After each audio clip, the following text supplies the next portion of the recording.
pada dasarnya kita menghormati ya. Setiap kader mau punya pilihan yang lain silakan. Ya. Nah, cuman kalau untuk di internal partai sendiri nggak jadi pembicaraan signifikan karena fokus kita saat ini itu adalah konsolidasi ke daerah-daerah, bagaimana untuk penguatan partai. Jadi semua program tetap berjalan sih. Itu hanya hal yang ya biasa sih sebetulnya. Jadi kita juga bukan concern yang seperti apa gitu. Tidak ada arahan spesifik dari ketum misalnya perihal kepindahan beberapa politisi senior? Iya, nggak ada ya karena fokus kita itu ya itu tadi konsolidasi partai. Karena partai ini kan bukan partai perorangan yang kalau hilang satu terus runtuh, enggak. Kita ini sistemnya sudah berjalan begitu ya. Kita ini punya nilai, punya ini institusi yang organisasinya sudah pakai sistem. Jadi siapapun yang menjalankan seharusnya bisa paham. Jadi bukan perorangan lah yang membuat partai ini menjadi besar.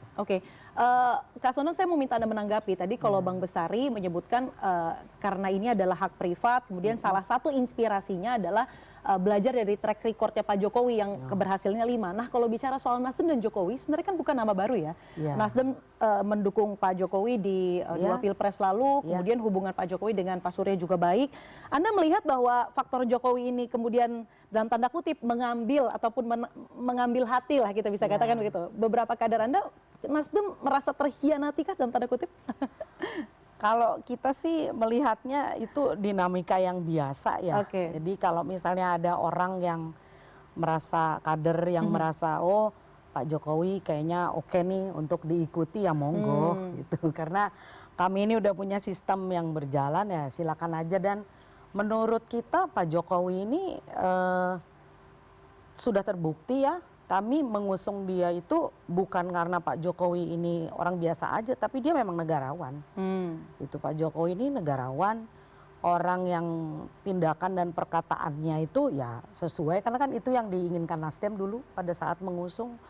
Nah sehingga ya silakan saja, bebas aja, dan Nasdem sih tidak dalam wacana untuk kita kayaknya nggak peduli juga sih dengan dinamika di partai lain gitu, dan itu bukan hal yang meskipun dinamika partai lainnya itu juga menyangkut ataupun mengambil kader-kader senior Anda begitu yang mungkin sudah punya pengalaman organisasi yang baik, sudah paham sistem partai seperti apa? Ya, karena di Nasdem itu pengkaderan itu nggak dalam orang, sehingga orangnya mau keluar masuk nggak masalah. Saya di partai ini sama seperti Bang Bestari dulu di Nasdem. Kita udah dari ormas, jadi saya udah melihat orang keluar masuk itu udah banyak sekali. Jadi bukan hal yang signifikan dan bukan hal yang harus kami bahas juga di internal partai.